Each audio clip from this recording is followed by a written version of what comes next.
از طرف فدراسیای جودوی مملکت برای ورزشکاران ناحیه روشن تجهیزات لازمی ورزشی از قبیل 30 عدد کمانو و یک تاتامی برای تالاری ورزشی ناحیه کمک کرده شد.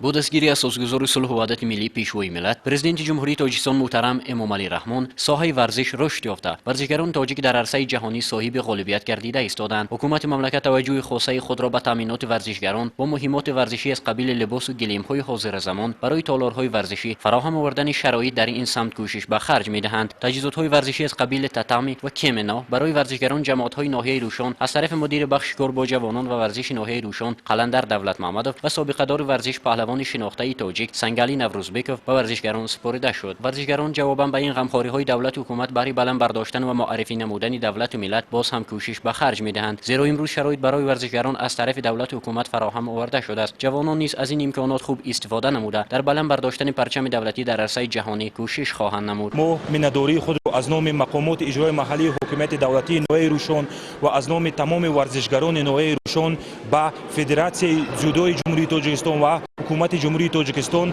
برای دستگیری پیوسته‌شان برای ورزشکاران برای در سطح بلند تشکیل نمودن مسابقه‌های ورزشی یوری رسانه ما اظهار مناداری خود می‌رسانیم و در حضور هر یکی ورزشکارانی که امروز در اینجا تمرین نموده ایستادیم وعده می‌دهیم که در مسابقه‌های جمهوری